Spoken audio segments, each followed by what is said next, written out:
This is our last and final, our 10th class of Awakening, Master Key to All Problems. And I first wanted to kind of go over our last lesson, as we usually do.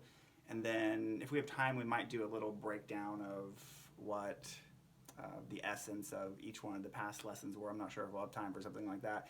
And then, I'm super excited about the 10th lesson, our final lesson, which is called A Matter Model to Conscious Awareness. And we'll go more into what that means as far as awakening and being the observer and merging into or understanding in what way we are the observer and understanding in what way we are one. Because if there's one thing that doesn't make sense to our mind while looking out of our eyes, it's that we are one. But in this lesson, we're describing it in a new way than I've ever done before, and I think it will resonate with us. So to start us off, last lesson was called the Master Key to All Problems, Oneness. And this was the first lesson where I broke it down into 3 key points. And the first key point that the lesson was about says, practice including not only ourselves with existence, but recognize this existence as ourself. Then look to see the attitudes we might hold against another as ourself, as holding the attitude against ourself. So this one in particular, just to start us off, I'm wondering if anyone had any experiences with that in particular, or anything really. I'm just saying these ideas in order to recall to mind what the lesson was about. Any kind of one? Yeah, sunshine. I did this acceptance exercise. There was a book that I read, Journey to the Dark Goddess. It's on Finding Your Soul. And I believe the exercise came out of Byron Katie's The Work. But they had you sit down and you write down everything that bothers you, about every interaction, like everything that's bothering you. And be as clear and concise as possible. And then you go back over it 3 different times, and each time you change something in the wording. So, like the first time you go over it, you change all of the he, she, they, them to I and me. So you're claiming all of the things that you're angry at someone else for or bothered by in someone else. And I don't know if I did it right.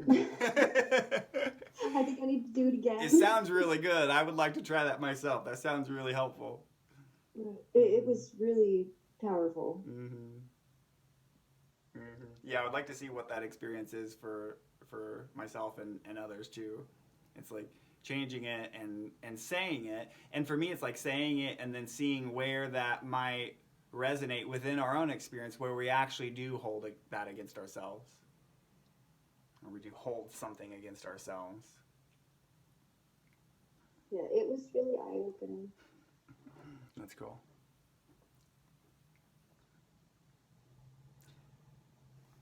Does anyone else have any thoughts to contribute? Did anyone find it challenging to align with what it was saying by recognizing this existence, but not only including ourselves with existence, meaning normally we have ourselves we see a world out there and we call that kind of existence, and we're the one observing existence. So in the first part of this, we're including ourselves, and here's existence. We're including ourselves as existence. And then the second part is to recognize this pairing that we just put together as ourselves. So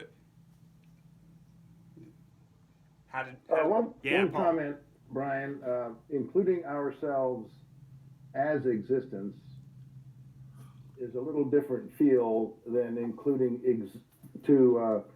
recognizing existence as ourselves.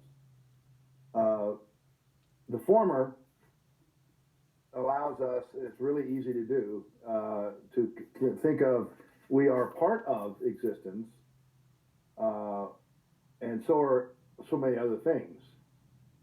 And so we have a little place over here that's our part, and Brian has his place over here that's his part, and everybody else has got their part. Yeah, we're all part of existence. Mm-hmm. But to take the next leap and say that recognize existence as ourselves, then you have to recognize everyone else as ourselves. Otherwise, that doesn't make any sense anymore. And it's almost a leap of faith or a leap of intuition, or it's not rationally or thinkingly easy to conclude that and accept that. But if you imagine that and you visualize that and you use those processes to get there, I think you can get there. Mm-hmm. Totally. I found the biggest challenges whenever you do that comes up is that we have all these concepts of all the other parts out there, like you were saying, of like myself or of all the other people out there. And so then immediately none of that would work. And that's what we're used to navigating life by. And so if we are attempting to see ourselves as everything that's out there, then we would have to also begin to see ourselves differently. And so immediately this either doesn't work or short circuits everything to where it does work.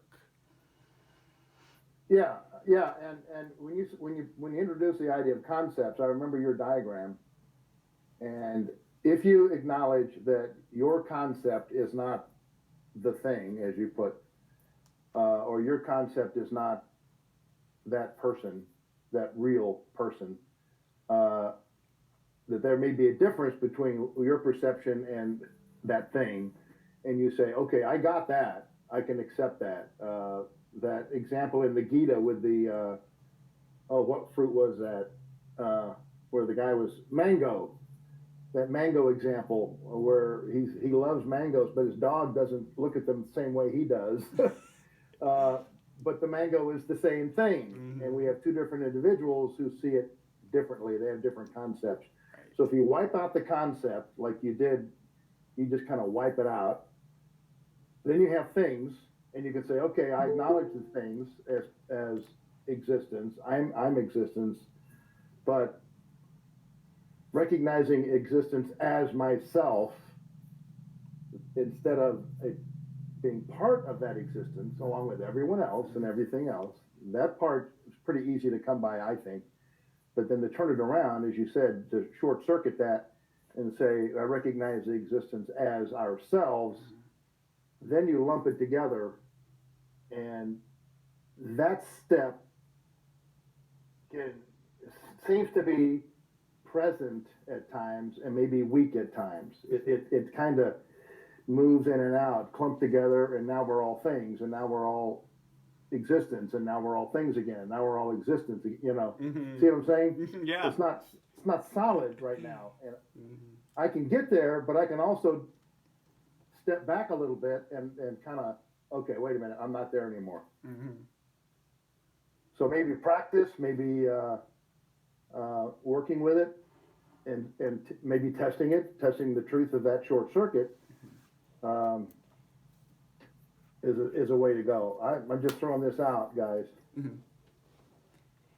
And I think that the first attempt at this is the first lesson of oneness, and then lesson 10 will be the next lesson to oneness where we go into it more in depth. But I think the first attempt was just to see if we could even, for a moment, like you said, Paul, you're getting glimpses of this, but for a moment, drop any grudges or resentments or whatever that we might have against someone else. If we can even for a moment get a glimpse of the way in which actually we are of all the same existence. And here's the next question that comes to my mind is, I want to ask this to you guys. What is the ego? how would we define? There's many different ways I've heard to define the ego. How would you guys define the ego? I think that's at the core of this.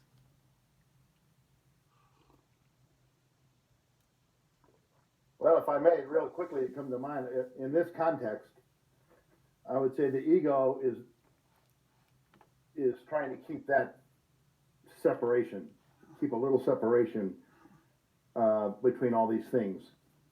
And regardless of concept, that's more of a mechanism to me, but the ego is going to say, no, you are you. That thing is that thing. Right. And you are not existence. You're part, maybe a part of it, but your existence as ourselves is a little bit out there. Mm-hmm, totally. What about the rest of you guys? What do you think a definition of the ego is? What's your definition of ego? My ego thinks this is the care show. The care show. Like the Truman Show. Oh. But when you take yourself as part of something, then it's much different. Mm-hmm. Right.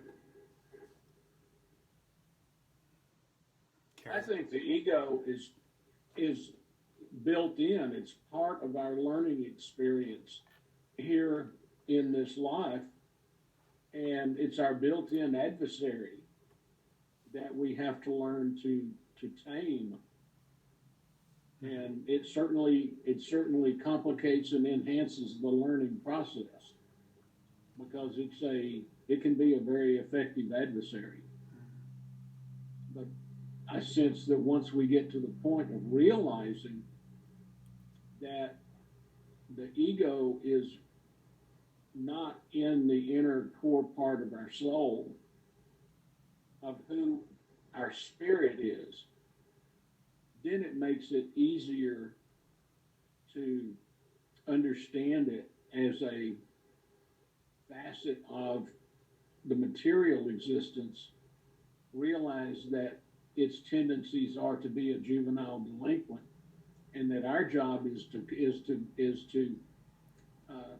parent that ego and convert it into a compliant servant. Mm-hmm.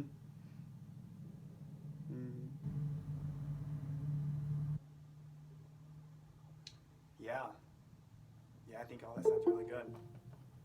I got a thought for you. Who's that, Corbin? Tell us your thought, Yeah. man. I've been thinking of the ego as like, I think we have to experience separateness in order to experience oneness.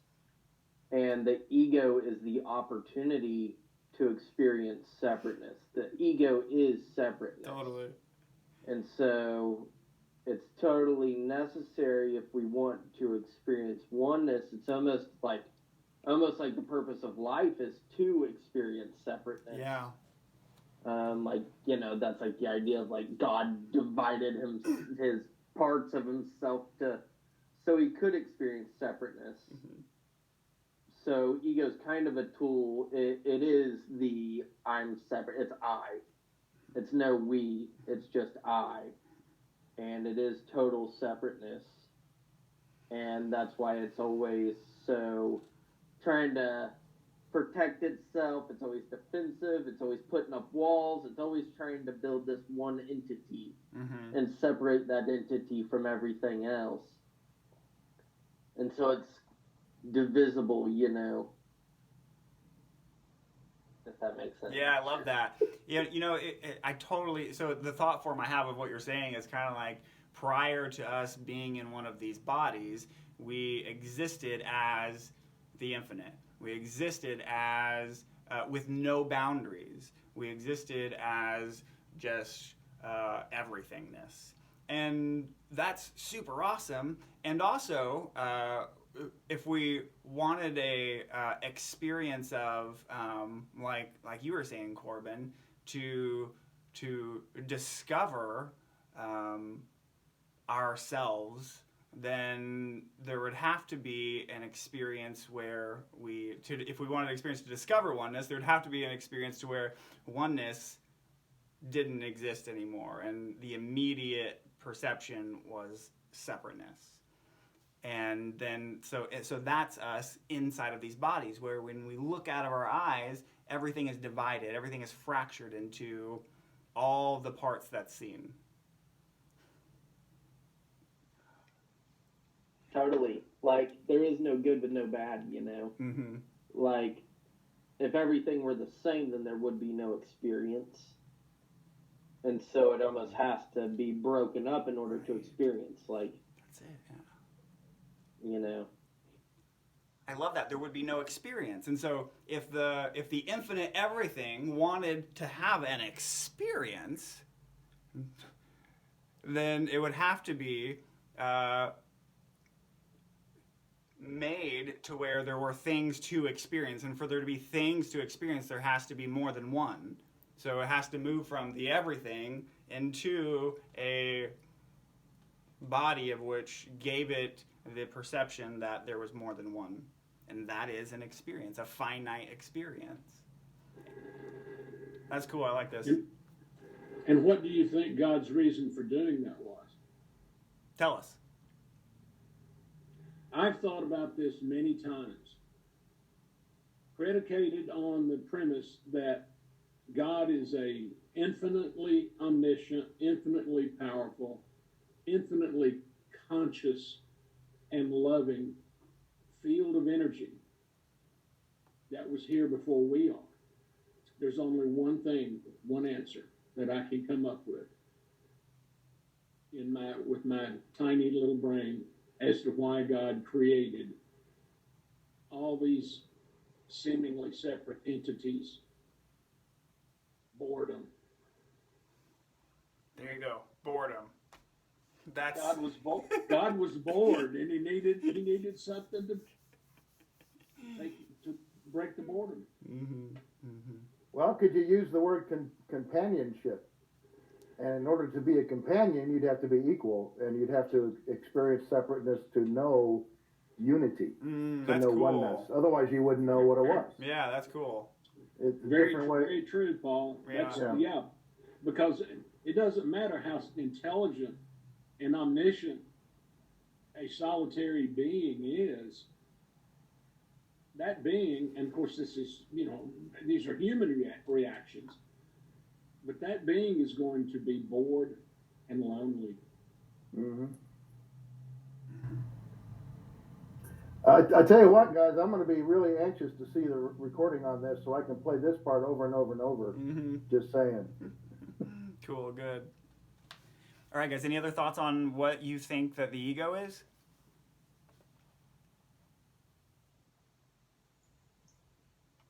I feel like the ego is the only reason why everything is possible. Like, without it, we wouldn't be able to grow. We wouldn't understand working against ourselves or working for ourselves, like inner unity. But it's also just one piece of who we are. It's a piece that's specifically attached to this body.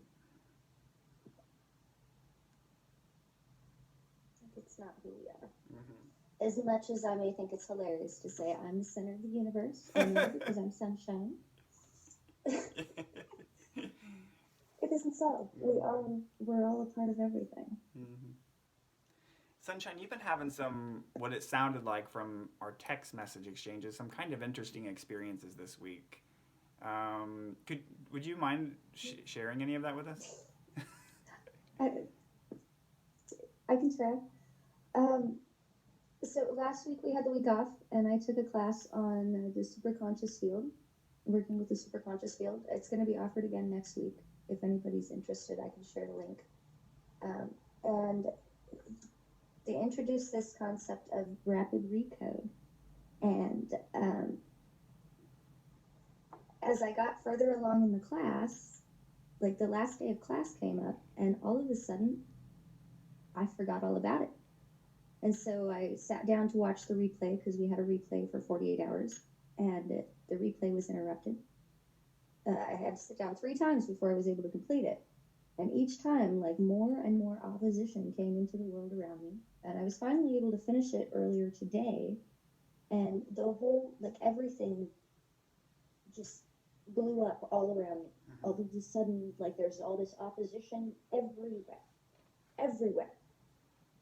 to the point where I'm sitting here aware that at this present moment, I am struggling to find my will to live. Like, that level of opposition.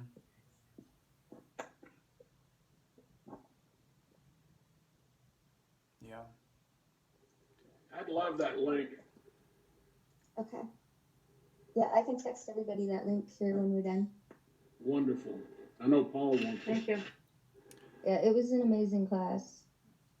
Part of also what I heard in our text message exchange was your recognition of how you are one with these things of your environment that are in opposition with you, that they think that they're in opposition with you, and there's a kind of sadness that you're having as you're seeing what appears to be you, the one within the group who knows that there's a connectedness and is trying to put forth the extra effort to do everything in order to cooperate with the environment in which you are a part of. And then there was a kind of loneliness or sadness in the recognition that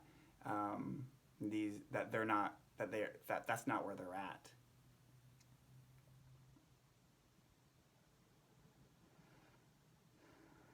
Yeah, realizing that, well, I want to work together as a team, that doesn't, and like, that's not the only factor that makes teamwork possible. Everyone has to choose that. Right. And I don't know, yeah. It's a little unsettling to realize that you're on a team that doesn't want to be a team. Yeah. I feel like I've struggled with a similar thing, excuse me, at work, with my work, that, you think we're going towards this direction, we all want to be a team, but they really don't want to be a team. They struggle with that. You can't make everybody be a team if they don't want to be. So, I've struggled with that.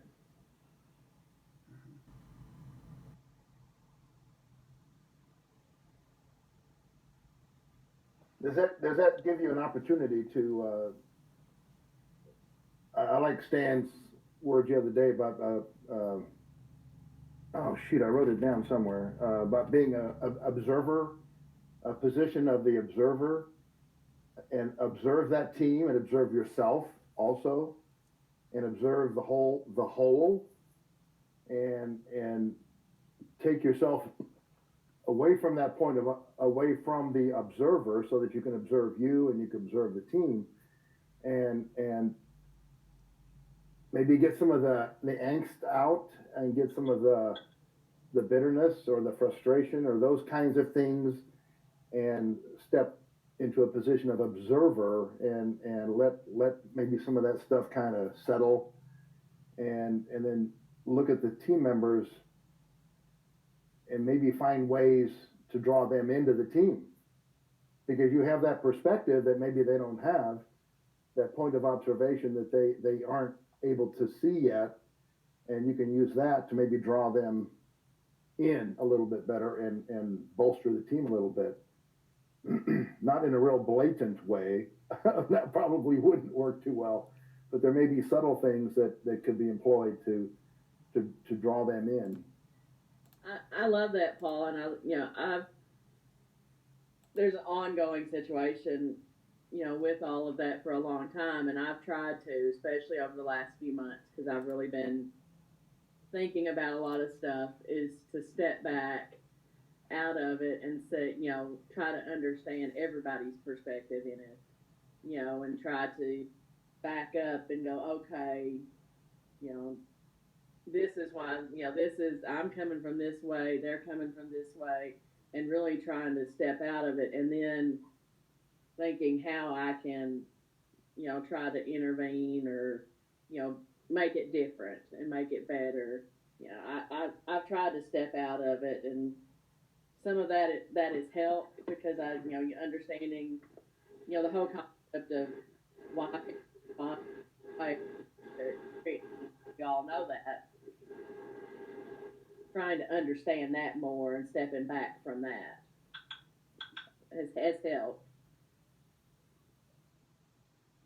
Do you find yourself having negative thoughts about their behavior? Absolutely, Mm-hmm. totally. And we even had a meeting scheduled for yesterday, and I had myself worked up that it was going to be, this confrontational situation because it has been in the past. Yeah. And, I had to talk with myself about how to go into the meeting to try to make it better. But I worked myself up about how it was going to be based on past experiences and had feelings about people. And I mean, it actually was pretty decent. It was a pretty good meeting actually. So there wasn't all the issue with it. And so then I start thinking, well, maybe I'm just seeing from my own perceptions that it's a problem. Maybe there's really not a problem. And I don't know. I've been thinking a lot about that, but yeah. That's good. Maybe there's not really a problem. How have you, in what way, when you look out your eyes, can you know that to be true? How can you work with that more? In what way can you see there might not be a problem? I think in just trying to step back and look at it more and think about it more, and I'm trying to visualize us working together more than working apart. And I'm trying to change how I feel about it because I know how I feel about a certain situation is how I think it's going to go. Mm-hmm, Doesn't totally. go that way, but yeah. Mm-hmm. Yeah. Our mind does an interesting thing to where when it looks out of our eyes, it thinks that all these different parts could be shaping themselves in different ways. And so then we have, essentially, we all have our own world that we live in. And so then that creates a world, our world, where it's in resistance to the shapes that it sees when it looks out of its eyes. And so then that is our life human experience. And kind of like someone was saying earlier, we all have different perceptions of the world. And so really this whole battle, this whole game is never about getting the shapes outside of us, the people outside of us to behave or do something in any particular way at all. That's a lost cause. When it really comes down to it, the real game is seeing how we can look out of our eyes and recognizing that the perfection in it by seeing that all of this is literally the structure in which everything gets to build and grow to where we really want it to go. This is literally it. This is the path. Otherwise, we live in a world where we look out of our eyes and we live in a world of whatever our lives is, whatever we see our lives as, whether it's like people are never wanting to cooperate, people are always cheating me, people are always, whatever it might be. That becomes our perceptual world experience. There's not an objective world out there where people are not cooperating. That's only one point of view. From another point of view, it is, oh wow, cool. This is parts of evolution becoming its greatest potential. Or a million other perspectives possibly. And so really our work is owning our own world and realizing that it is our perceptive experience that really is the name of the game. Creating our own experience.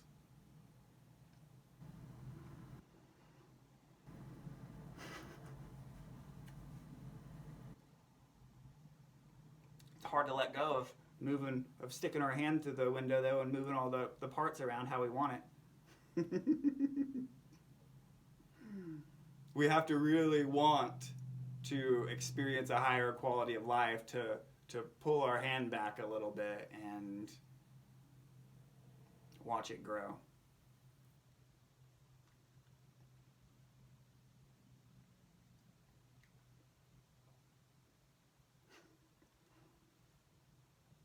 Cool. Good experience though. Actually, I think that example might come in handy with the lesson later on too.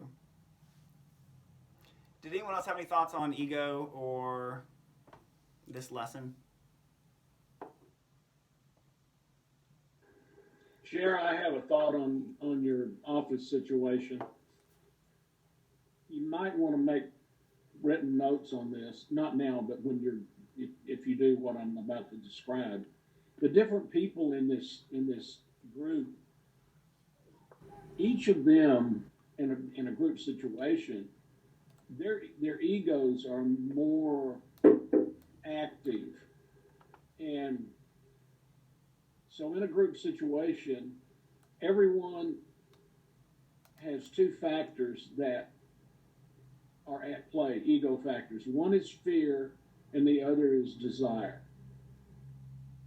And if you yourself kind of put yourself in the observer position and open up your intuitive channel and try to intuit what each person's fear is and what their desire is, and then you contemplate on that for however long is necessary, it should give you some insight on how to I hate to use the word manipulate, but manipulation is neither good nor bad. It's the use to which you put it. You can influence those people in such a way that you achieve the goals of the team and you fulfill as many of the individual members' desires as possible. And that not only helps the growth and productivity of the team, it helps their individual growth as well. Yeah, and that kind of investment may change your perspective of the whole situation too. Exactly. I like that.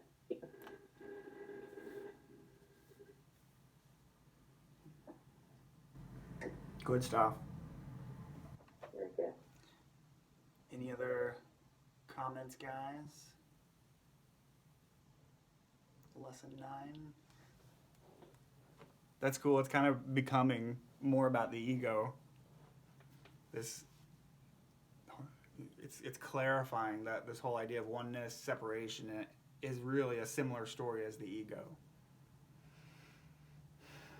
Well, our ego seems to be our number one adversary here in the material. Mm-hmm. Our number one obstacle in so many ways. Yeah. Okay, cool. This next lesson, I think we'll see, has the potential to pretty quickly dissolve this thing we're calling the ego. So let's go ahead and move on to this next lesson. I'm super excited to share it with you guys, and then I'm sure we'll have a discussion about it afterwards.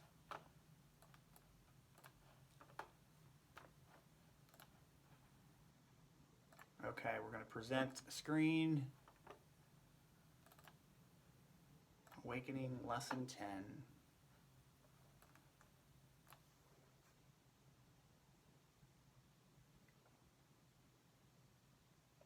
Okay, I got a thumbs up. I think you can see it. Good deal. Okay, guys. Here we go. This one is called From a Matter Model.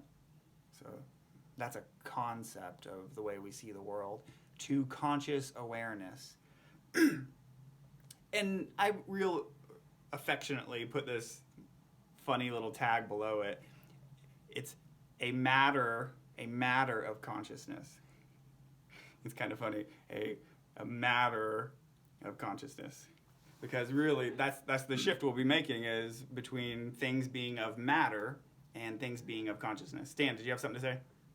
That's very punny. I know, isn't it? Okay, cool. Here we go. In the last lesson, and every lesson before, we have covered what would make the biggest impact to any barriers within our thinking that would prevent our mind from resting into a calm space. A calm space that would begin to that would be open enough to consider the unexpected potential in this final lesson. As always, it's best to start where we are. Typically, we believe we are in our bodies looking out upon an objective, solid world out there. Within this solid world out there, we see many separate parts, each with their own individual existence in space, which we navigate through. A simple example might be the table in this room appearing to exist as an object in space. So this is an example. We're using a table, which we clearly see as an object in space. I can see the table over there. Myself here, table there, objects, and so essentially it's objects with a separate individual existence in space. We're just defining what this is. Another example might be we're walking up a mountain in a forest while seeing the image in our mind of our car waiting for us just on the other side of the mountain ridge. You, car, forest, objects with a separate individual existence in space. So the first example, we're looking out of our eyes and we're seeing that there's a table here that's separate from me. In the second example, we were walking up a mountain and in our mind, we saw our car just like as a bird's eye view, just on the other side of that ridge. Okay, I'm going to read on. This example shows the working concept we have of ourselves on Earth, floating in space. I'm going to read this again, actually. This example shows the working concept we have of ourselves on Earth.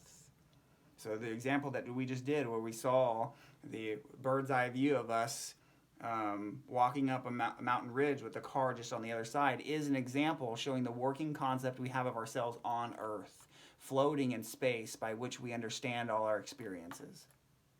This way of using our minds and interpreting our life experiences is very valuable. It's a very valuable ability that we all have, which allows us to move through each experience in a three-dimensional world. It allows us to build a house, drive a car, cook dinner, even have this class. It's very necessary. However, what if this objective world out there was just a perspective? And what if using this one perspective in every single moment was at the core of the most challenging and painful situations in our lives? Perhaps we could use the analogy of a mechanic who uses the same tool on all parts of a car. A hammer, for instance, would cause a great deal of damage to many parts of a car when not applied appropriately and with some wisdom and skill. Another example might be how we all have worked through some conditioning from our younger years, freeing ourselves from perspectives that were no longer serving us. At that time, our conditioning wasn't seen as unusual, a perspective, or even noticed at all, really. We can even say that our conditioning was completely necessary at that time. However, at a certain point, we may have found those thought patterns beginning to cause us pain when they became no longer compatible with new circumstances of life. Maybe where we are now in our journey of awakening is similar to this example of breaking down the conditioning from the past, but at a different level of application. In the past, we evolved from the individual conditioning which was fortified from our own personal experiences in our environment. So you could say we're talking about the conditioning we received perhaps when we were a kid, for instance. It's seen as conditioning after we get to a new stage in our life and those old thought patterns don't work in the present life circumstances. The conditioning, I'm going to read on, we are now looking at to evolve. So we're not looking at to evolve necessarily the normal childhood conditioning that we may have evolved from already, but we're looking at the conditioning that we're now looking at is to evolve from has been fortified at a global level. All of us.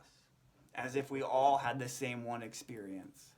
The shared experience of being human. What we are calling the conditioning from being human is the belief that when understood, will start to resolve all life challenges. The belief in separation. Objects with separate individual existence in space. So this is the illusion that we're beginning to break down, that there are objects out there with separate individual existences, separate from our experience of them, separate from us in the moment, in this one moment now, that they are separate. Okay, the next part I'm going to read on. The direct path to freedom.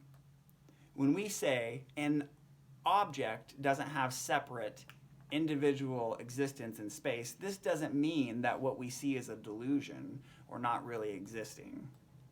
Perception is always really happening. So there's a word here that I need to define a little bit. This word perception. Sometimes when we say perception, it often refers to a thought in our head. We perceive, or we're perceiving. However, we're using it as us looking from the point of awareness through the human vessel and perceiving what we perceive through our senses. You could say touch, smell, taste, sound, and particularly sight. So perception, when we look out of our eyes, we are always perceiving. And here we're saying perception is always really happening. However, I'm going to read on. To understand what we mean by this statement, we first need to shift our focus from perception as noticing an object like table. And so this is a shift we're making from when we're looking out of our eyes and we're perceiving the table. So that's the normal way we look out of our eyes, but the shift we're making is from that to perception as the very act of perceiving, the knowing that perceiving is happening. So let's rest on that for a minute. So we need to clearly understand this distinction between me looking out of my eyes at, pick whatever's in front of you. I'm saying table, whatever you can see in front of you.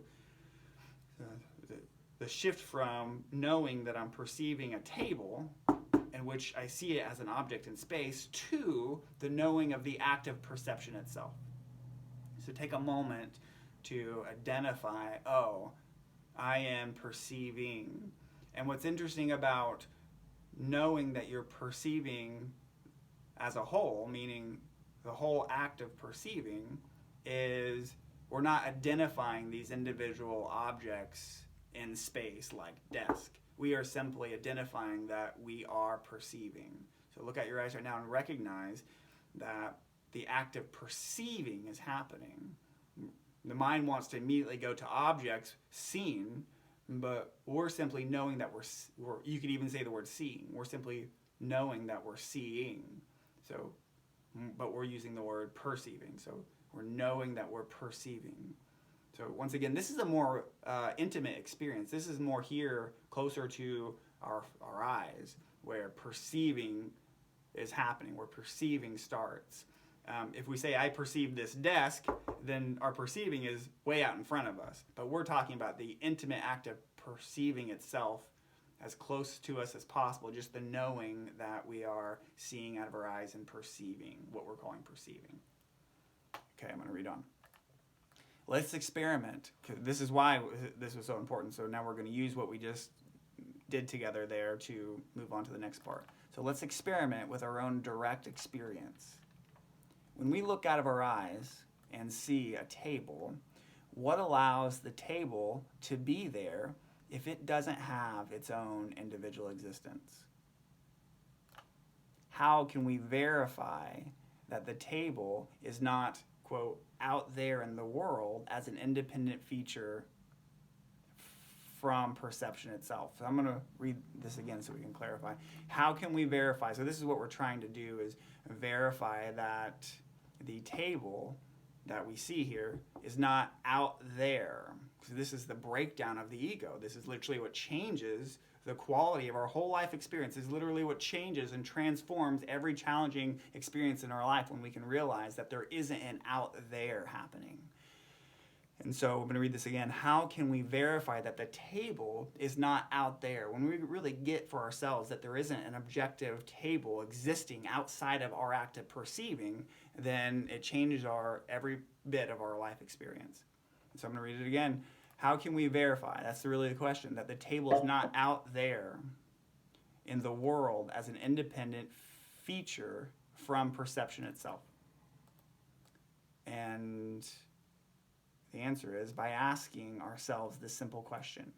Have you ever found a table outside of perceiving it? So this is the Is that like when you walk into one in the middle of the night? Right. That's an experience of perceiving it. You perceive it with feeling. Oh, I just ran into it with my legs and my shins are all bruised up now. That's a experience of perceiving. And so once again, we ask ourselves this investigative question. Have you ever found a table outside of perceiving it? Once again, as we defined perceiving, from the point of awareness, we are looking through the fractal experience of our eyes into what we call the world, and that's the place where we find the table. So the question once again is, have you ever found a table outside of the act of doing that? Outside of the act of looking through your perceptual experience, has anyone ever found a table? Yes. Dream tables. Tell me more, Paul. I can imagine a table without perceiving it. Great question.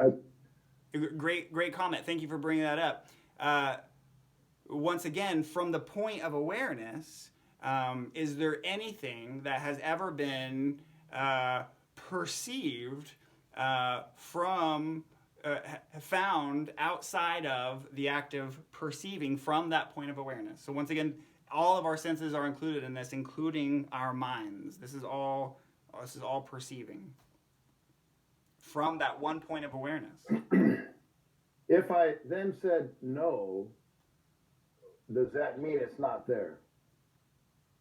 Or are you leading up to that if you don't perceive it, if you never saw one without perceiving it, there was none out there without perceiving it, then there's none out there? Okay, let's rest with this for a second. Okay. If a tree falls in the forest, does it make a sound? Right. The real question is really not whether it's out there or not out there, but that the real point of focus here is that it is our perceiving that that is where and how the table is found. So yeah, I guess you could say, Paul, that I think, and that is even the point, yes, Paul, that there is no objective table out there outside of the act of perceiving. Yes. Would this perception be our concept of it? Yes. And the table is the thing which is outside our concept? The table is the thing that is outside of our... What exactly do you mean? Well, if getting back to lesson 9, you had concepting a thing. Mm-hmm. If what we're dealing with is concept, we take it away. Does that mean we have no perception of it, yet it is there? Okay, so then it changes what our experience of it is. So the concept gives it the reality of our concept.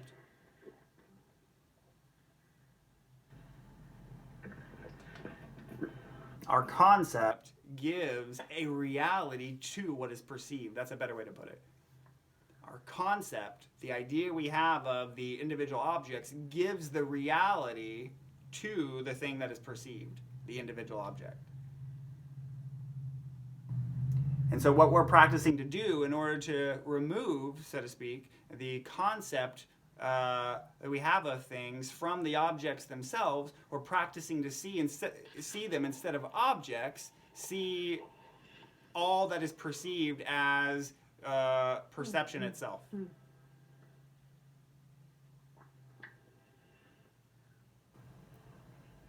that making sense? Let's read on. We'll clarify more. So you put your answer there, yes or no. Have you ever found a table outside of perceiving it? And the answer is pretty obvious. And if you have never found a table outside of perceiving it, have you ever found another person outside of perceiving them? So this is the huge shift that can happen. This is the shift that can happen from the concept we have when we look out of our eyes of a Earth floating in space, which creates the experience of a separate me and a separate you and a separate world out there from me. This is the core of the ego. This is the structure of the ego. This concept is what allows the experience of separation to happen. And we're learning to simply collapse this experience of separation.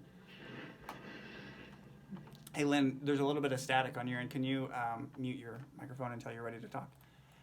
I'm going to read on. Oh, I'm sorry. Oh, you're fine. Has anyone found you outside of perceiving you? So we shifted it from have you ever found another person outside of perceiving them to has anyone found you outside of perceiving you? Okay, once again, nothing can be found outside of the act of perception, outside of the act of looking through our human experience. Have you ever found your body, emotions, or thoughts outside of perception? And here's the last question, is this screen of perception, there's a new good phrase right there, screen of perception. I'm even going to put that one in bold. Is this screen of perception any different than consciousness or awareness itself? And so now when we're looking out of our eyes, this is the direct investigation, guys. This isn't in la concept imagination land anymore.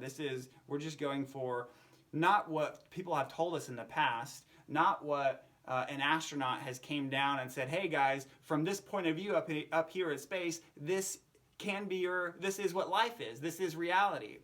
Well, no, that's actually one person's point of view of reality, but it is not our direct perception of reality. It is not our direct experience of reality. And so we have all these borrowed concepts trying to piece together this idea of what life is. And so we're beginning to break down all those borrowed ideas of what isn't actually ours that creates an experience of a world that is of separation. It creates an experience of a world that isn't our true nature, which is oneness.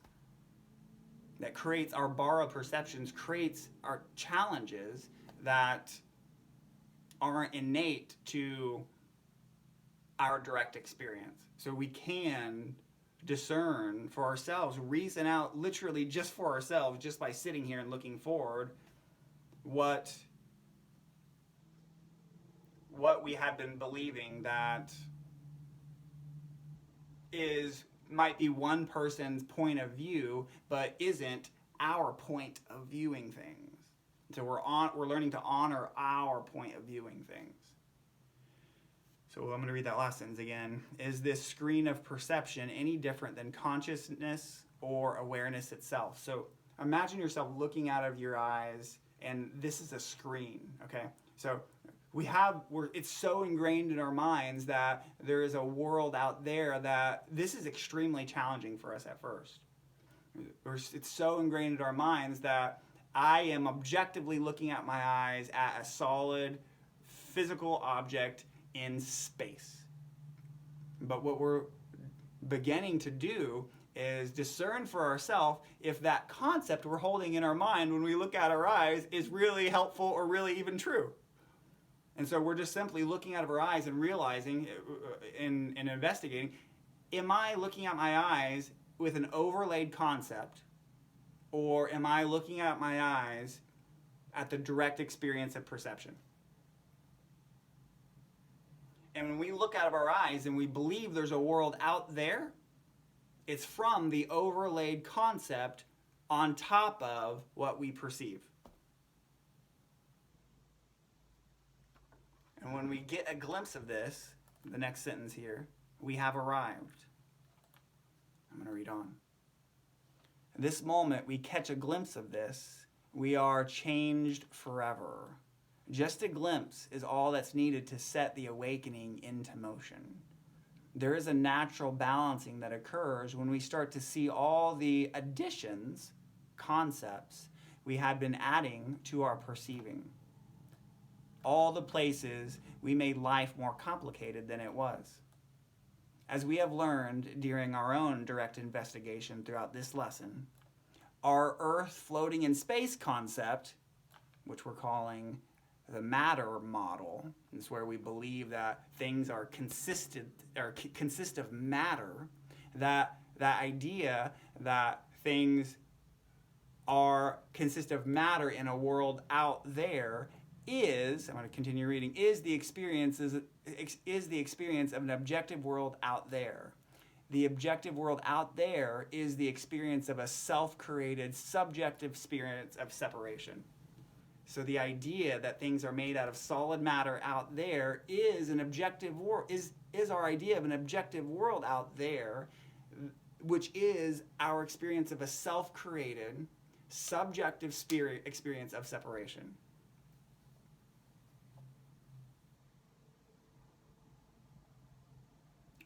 And the point of this is to investigate this for ourselves, not to take my word for it or what's written down or what anyone says about anything, but to see for ourselves. When I look out my eyes, can I tell, can I see, can I get so connected to direct perception that I can actually see a concept arise and identify it as a concept, and also identify how that concept projected the experience of that concept onto what I perceived? Can we get that still? To where when we are looking out of our eyes at the direct perception of what is seen, can we get so still and so connected with the direct perception of what is seen that when a concept arises, we can literally see how it projected through the human fragmental system that is our human experience, projected that reality out onto what was perceived? Can we get that still?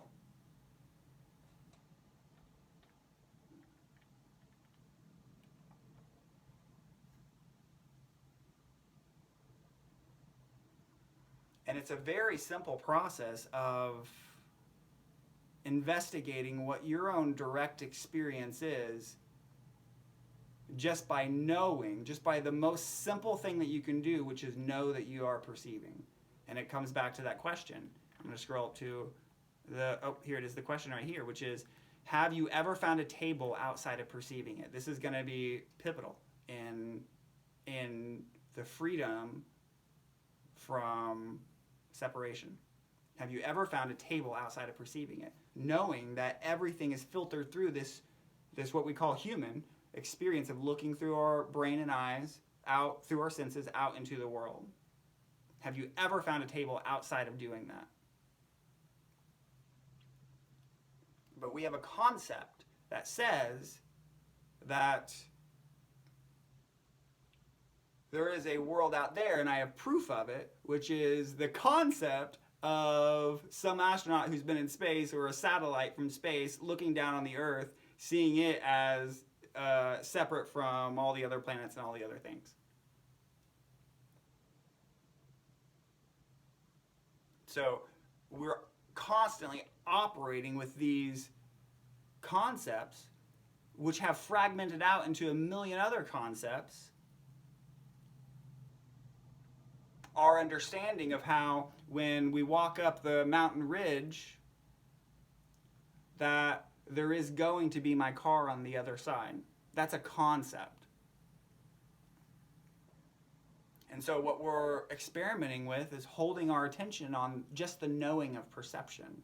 And what happens is not that time passed, I walked up the mountain, and now there is my car within space and time, but that the present moment perception is a constant modulating, meaning different tones and movements and sounds of the one eternal now unfolding in each moment.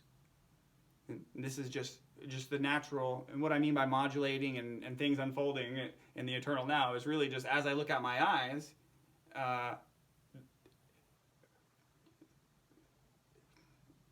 this is everything is birthing from my act of perception, you could say.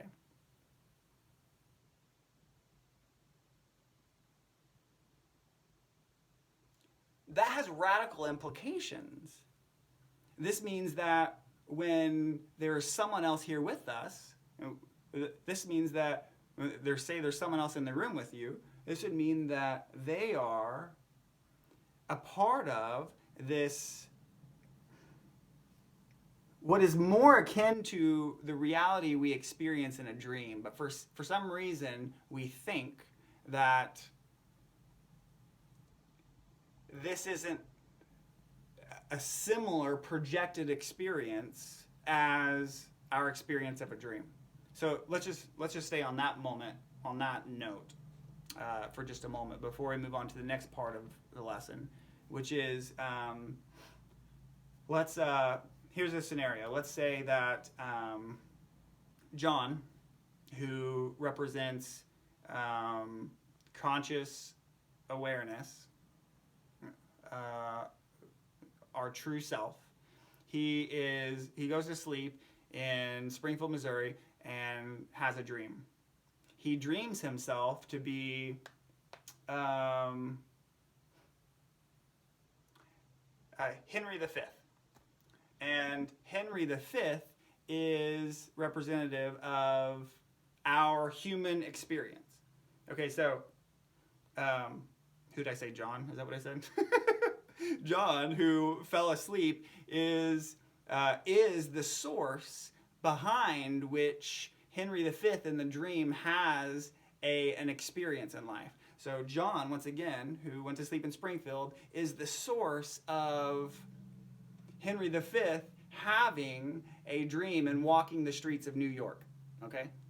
So as Henry V is walking the streets of New York, he is perceiving out of his eyes the streets of New York and having a human experience. But beyond what he can perceive in that moment, there is no world outside of what can be seen.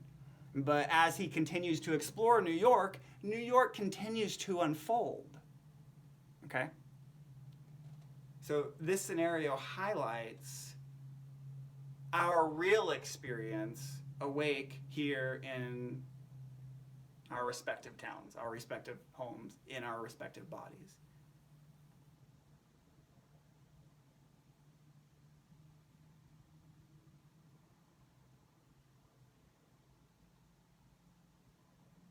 Can you start to see how everything is you? When it seems like there's a world out there, it seems like there's all these different objects that are not me. But when you realize that this is perception, just like in the dream image, and you explore the streets of New York, and New York unfolds as you explore, knowing that there's not a world outside of what you can see in the dream image, then when you're in that space, then you realize that everything you see is you. It's all of the same one makeup.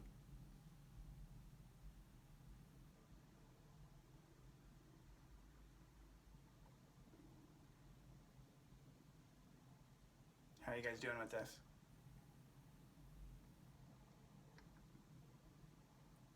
Brian, I think, speaking just for myself, I think some of this stuff, you're going through this at a pace, and I'm picking up your trying to get to meeting, trying to listen, trying to understand, trying to process, and I think your pace may be a little quicker than I can follow right now. Cool. So, and that's okay. Because I'm absolutely intrigued, and so once again, another reason that I'm anxious to see the recording, because then I can pause and I can play things over a little bit, and then say, okay, I got this, Mm-hmm. and then you move on, and I may have to pause again, and play it over a little bit until I kind of see it, and then Totally. little bites at a time. Totally. I look forward to that. Does anyone have any immediate questions so far?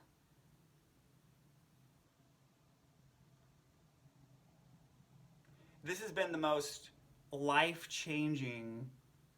It's actually only been about a week since this new perception arose within my experience. This has been absolutely, hands down, I can't even remember an experience I've had that has been such a game changer as far as the way I experience every single moment in my life. So before, I would move through life, and there were people in my life who whether it was just them, or whether, meaning my perception of them, or whether it was a situation that it was uncomfortable for me to be in or be around. There were challenges. There was pain. There was resistance.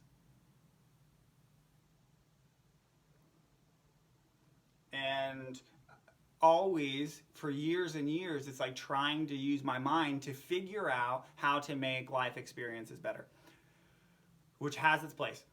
Years and years using my mind to try to figure out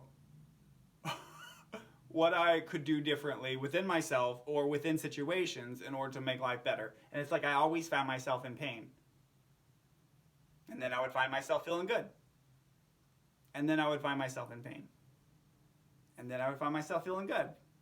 And then I would find myself in pain. So this experience of life, of these ups and downs, is an intrinsic part of life for most people.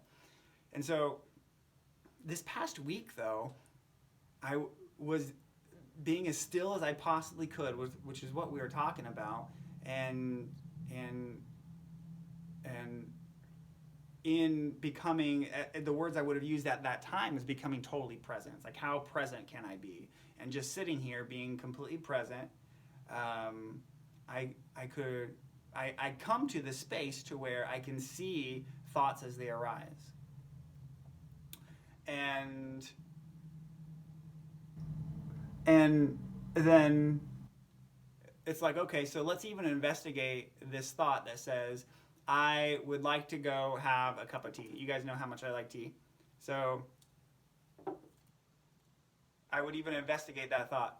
I would like a cup of tea.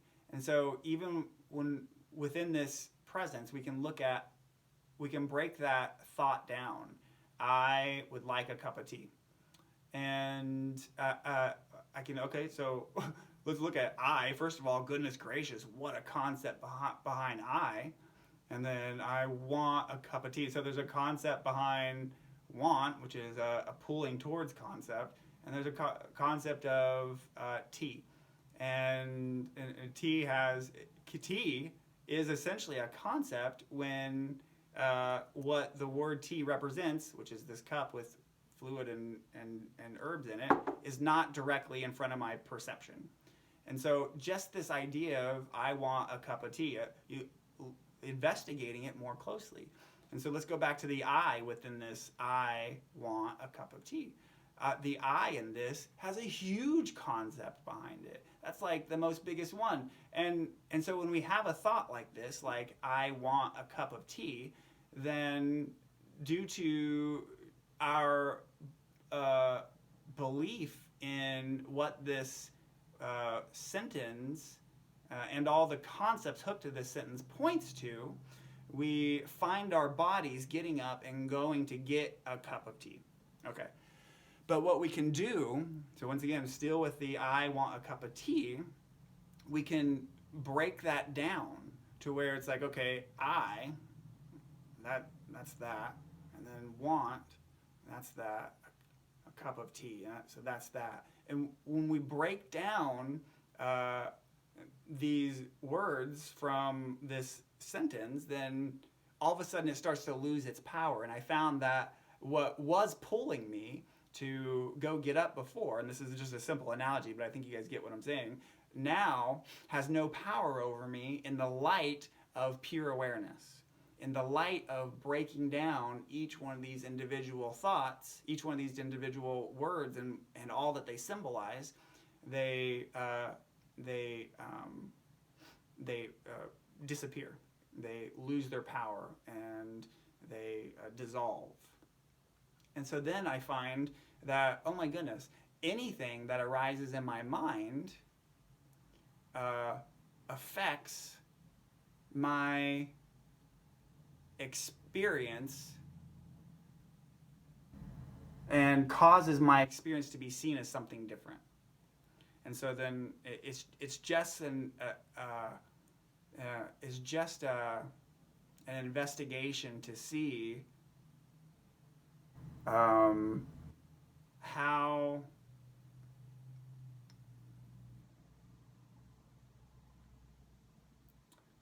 real can I get? And it comes back to that one simple question. I'm going to tie it back together here. That one simple question of, have I ever perceived it? Have I ever found a table outside of perceiving it? Okay, so it's like, what about the I and I want tea? Have I ever really found the I? Let's get real with this sentence. I want a cup of tea. Have I ever found an I? Where is this I? Seriously, whenever we say I, it's like, well, where do we point to? Do we point to our body? Is that really where I resides? Do we point to our thoughts? Is that really where I resides? Where is this I? Where is this one who is even choosing to go get a cup of tea? Where is this one? Where? And so whenever you look in this way, you find that there is no actual I beyond a concept. Just as there is no tea in this moment beyond a concept. So if we're even wanting to find ourselves in this present moment, it's actually impossible to find the concept of I. It's actually impossible to find I, because I is a concept, is what I mean. You can't find this person, this thing that we refer to in I want a cup of tea. You can't find the I, because the I is a total concept. And so we're really just breaking down the reality of things instead of believing the huge amount of concepts that we live in. We live in a world of concepts and don't believe our direct experience.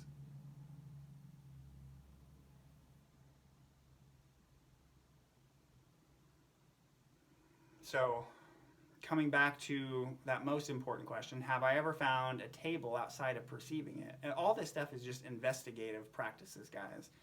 And so figure it out, investigate for yourself to discover the true nature of not only what your reality, not only what your experience is now, but that will reveal the true nature of who you even are, instead of the belief in the compulsive concepts of thought as it comes across the screen of our awareness. And so once again, coming back to that question, have I ever found a table outside of perceiving it? And the answer is clearly no. There's no way to ever have not only found but experienced anything outside of the act of perception from the point of awareness. And so when you really get with the idea that nothing ever existed outside of you perceiving it, that's really all you need. All that nonsense I just spoke of a minute ago about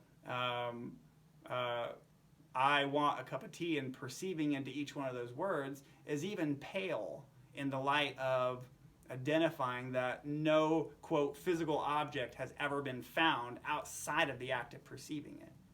This investigative practice for ourselves is really all we need to know that a table or anything has never been discovered. No one on the planet has ever discovered a table outside of the act of perceiving it. And when you get that, it collapses. It collapses something. It literally collapses the notion that there is a world out there beyond the hillside that I can see. There's a world beyond, outside of this room. Yes, whenever we get up and move our bodies outside of the room, we will be perceiving different areas of life. We will continue to perceive, just like when we were in the streets of New York as King Henry V. As we explored the streets, the streets unfolded as we perceived along. But then, what we don't do in a dream, that is a good indication of the true nature of reality, is have in our quote minds in the dream what is around the next corner. It's like constantly seeing concepts, constantly perceiving, constantly overlays onto the direct experience of reality, which is the knowing of perceiving, which is the act of perceiving, the act of perception. So when we can get into this space, and all we really need is a good glimpse of it for ourselves. Maybe some of us are getting a glimpse of it now. Maybe some of us need time to practice to find it for ourselves. Once we get it, though, then those situations before that used to be full of pain or resistance or challenge or whatever it might be, completely dissolves in the light of this new perspective, the light of seeing reality directly without concepts, because then now we don't have the concepts of a me versus you.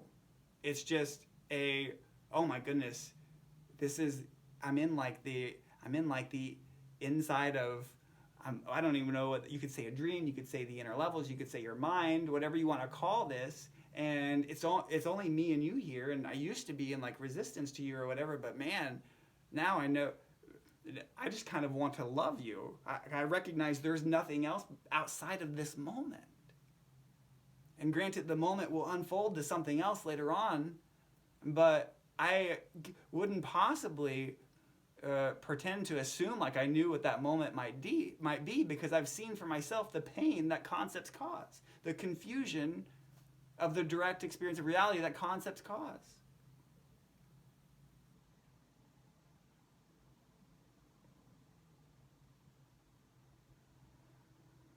So I want to know what's coming to your guys' mind right now. Let's exchange a little bit. This is such a fun idea.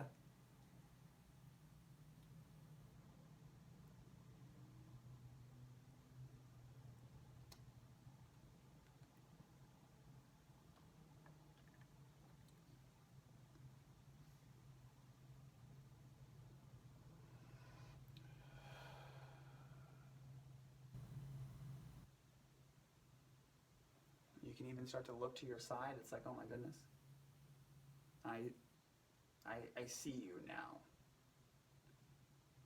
And prior to seeing, I'm looking at this curtain right now, prior to like literally seeing this curtain, looking at what I see is the direct experience of reality, prior to connecting with like this and forgetting that there is a seeming world out there. This is not enough. When it seems like there are other things in the world, this is not enough. That person we're in resistance to is not enough. The resistance or pain I might be experiencing right now, it's not enough. I want something better. This is the belief in duality. This is the ego. This is that whole concept structure that collapses when we realize there isn't a world out there and this is our dream. And then this is enough then, because there isn't anything else. It collapses that illusion that there's something else.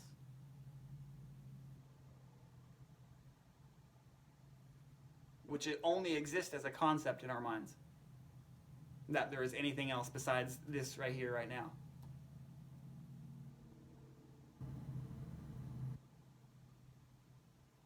And I'm not trying to convince anyone of anything. I want everyone to have their own direct experience with this.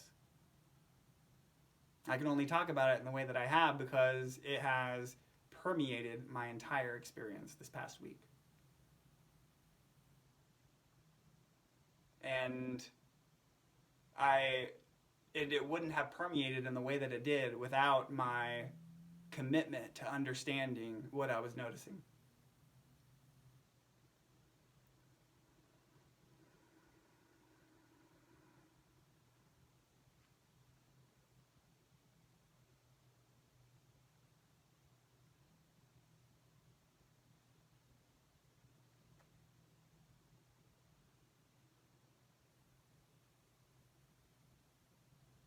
That little guy inside of our head, the concept of who we are. And it's really not even a concept, it's just we believe in the word I. It's like, well, I don't like this. And so once again, when you use the light of your awareness and literally look at the sentence, I don't like this, we can break it down. I don't believe in this. We can break that down. First of all, the I, there's a concept behind that. And let's find I within my direct experience of perception of looking at my eyes right now. Where is this I?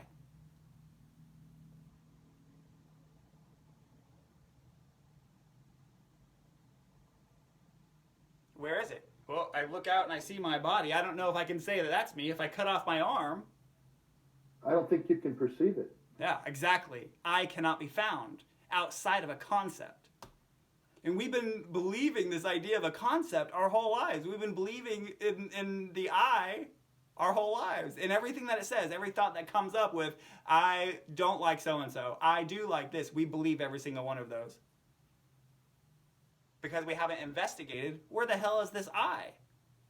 It doesn't exist in our present moment direct experience outside of a concept. Outside of our point of awareness, of consciousness. Right.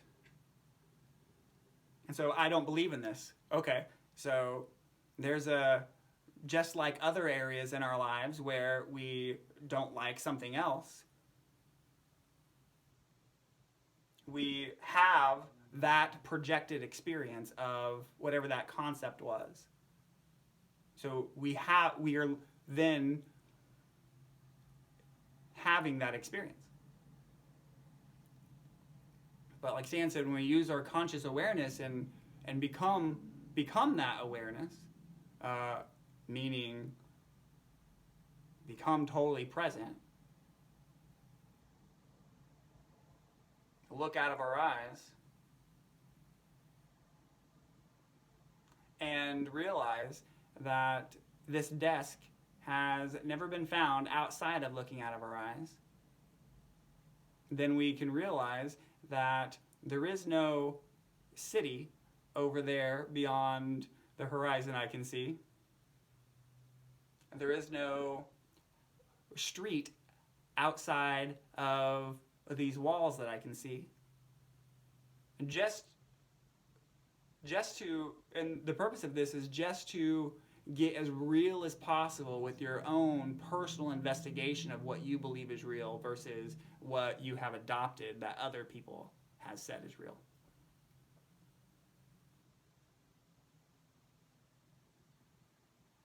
Okay, and then it's like, okay, well, I know, Brian, that outside of the street, outside of my house over there is the street. Through my own investigation, I've seen that there's a street over there before. Yes, but that street is right now only existing as a concept.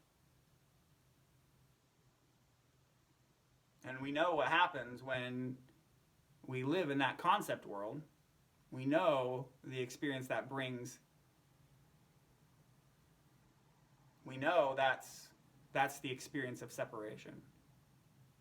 Separation only exists through believing in the I in our minds, believing in the ego, believing in the concept of an out there, separation ego, a concept of an out there. It's not out there, it's in here. We are in, that's not even the right word. It's like a TV. It's like we're looking through a TV screen.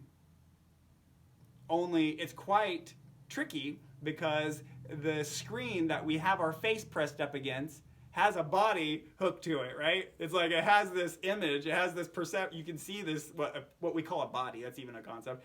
It has this hook to it, and so at birth, say we're an infant.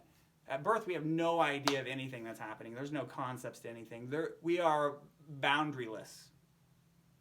So let's go to when we were an infant. We were boundaryless as an infant.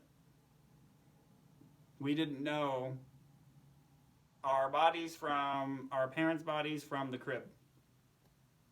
But over time, over years, we started to develop through conditioning, through socialization, through life experience, an idea of all the things in the world, an idea of ourself, an idea of all the objects, a concept of everything, based on what other people have told us, based on what our thoughts begin to conclude.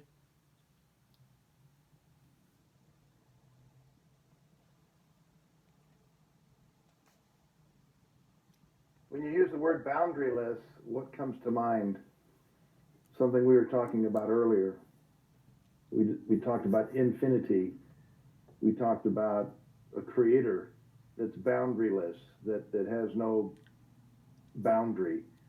And if as we begin in this body, we are probably as close to boundaryless as we're going to get for a long time.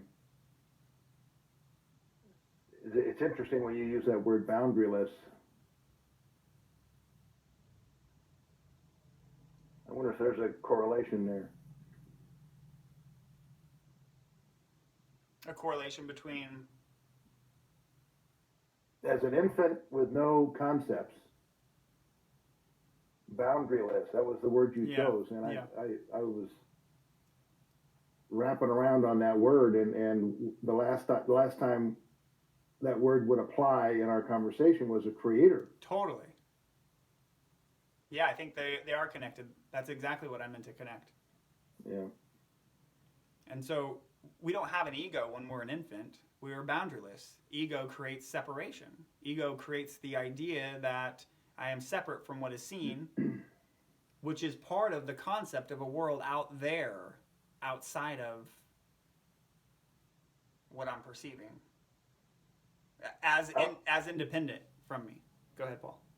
Well, I was in a class, I guess last week, and we were looking at the concept of Om, and we chanted Om with mala beads, and then there was silence. Mm-hmm. And at that moment, that silence contained everything. Mm-hmm. It was boundaryless. It was so full and so silent. And I'm sitting there going, oh, geez. There's that boundaryless again. Mm-hmm, totally. In silence. That's it. That's it. That space of mind right there that you're talking about, that space right there, there is no concept in that moment of there being an out there past the perception of what you can see. There is no idea or story of an I, of a you. There's no idea or story of the objects that you see. There's just the boundaryless experience that you're describing. And so it doesn't mean we can't even use, that it doesn't mean necessarily that we're shooting not to ever use this concept of the three-dimensional world again, this concept of a physical world of matter, but we're learning to shift the ability to that boundaryless place that you're describing after doing the Om chant that we all want to know more of. And so the collapse of the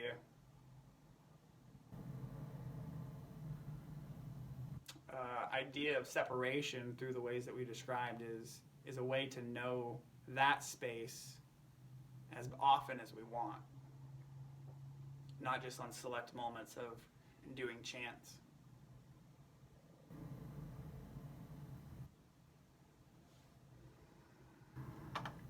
I'm going to go ahead and read the last of this real quick and we'll wrap up class. The last part is the oneness perspective of awareness. If you have never found, this is concluding things, anything outside of perceiving it, but believed an objective world out there before this investigation, then what does that say about concepts and thought? Just in general, what does that say about concepts and thought itself? What place does thought now have if we can conclude it doesn't work as a description of our realities? If we have concluded that, say when we look at our eyes and we see, we have some judgment of maybe a waitress or some cashier or some gas station attendant, whatever it might be, we look at our eyes and we see a judgment. This judgment that comes up, we usually experience as a description of our realities, but in many ways it's very clear to us that thought is not a good description of our realities, and so we're just taking it to the next level. I'm going to continue on. Perhaps we are finally discovering who we really are and what life really is beyond the exclusive navigation of thought. Maybe a more accurate understanding of what's happening in our lives doesn't come from thought, but simply from tracking the modulation of perception. So that's a kind of a new word we're introducing. Maybe I said it once or twice, but really that just means as we turn our head, that's the modulation. Modulation meaning different tones, different strengths, different values, and different colors, different intensities, and that's a way that we can begin to see experience by versus seeing all the individual separate objects. Instead, we're focusing on the modulation of perception. Looking at our eyes, we're just seeing perception is modulating. It's doing different things. And so that way it helps us to ground on that simple knowing that I am perceiving, or that perceiving is happening. The knowing of perceiving. And the last paragraph here is, all the misunderstandings of the world come from the misinterpretation of an objective world out there. That we might be what might be a more accurate description of what we see is an always birthing, kind of like we said before, never before seen present moment that is the one eternal now that is you. Okay, so this is our last class. So of course you can read the lesson every day if you want to. The awakening practice for this portion is to practice recognizing, maybe this might summarize things a little bit, practice recognizing the difference between the matter model, which is a concept about consciousness, a concept about what is perceived, and directly perceiving consciousness as one. So practice recognizing the difference, as we just said, between seeing the matter model and directly perceiving consciousness as one. Which probably the best tool for that is that main question up above that really was, has there ever been a table found outside of perceiving it? That can literally flip your consciousness inside out. It literally flips when you get that one, the power of that one statement is saying, it literally, what I might call, flips your consciousness. And then the very last thing here, the journal prompt is, this is kind of a fun takeaway since this is our last class, is between the time period this class began and now, so that was like 3 months ago, between 3 months ago and now, answer this journal prompt.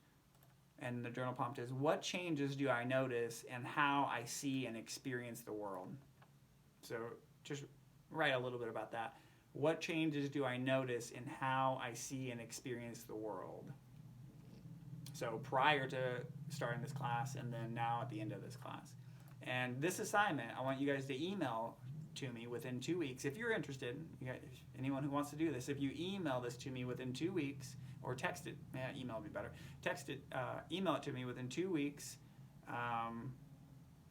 then I will send you guys a certificate of completion.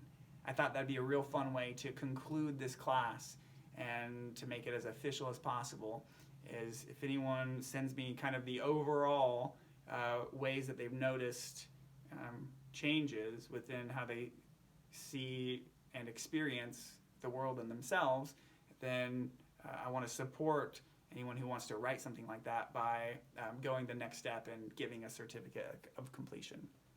This course and the things that we're learning in it is extremely important to me, and so I want to encourage all the opportunities possible for connecting with our own individual learning as much as possible.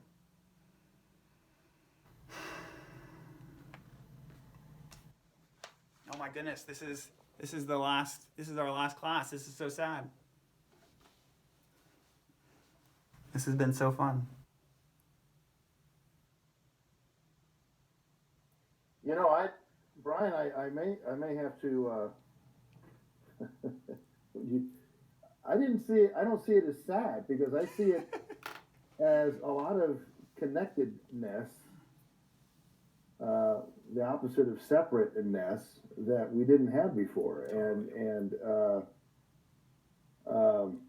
I know we're going to bump into each other again someplace, and all of that, you know, go to classes and ponder these things and spend time with it. And that's a very unifying experience for each of us. Well said. Yeah. You're just going to have to create another class. Yep, and that is something I'm doing. Probably within a month or two, there will be another class. No surprise there. These things are just too fun, and man, they're just getting deeper and deeper all the time.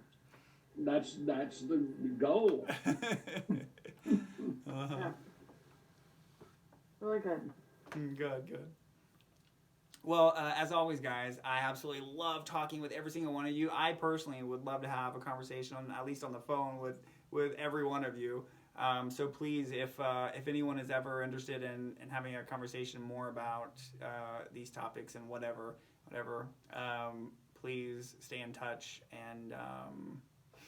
And also, I'll be sending the PDF out soon, and also the recording of this class out soon too. So,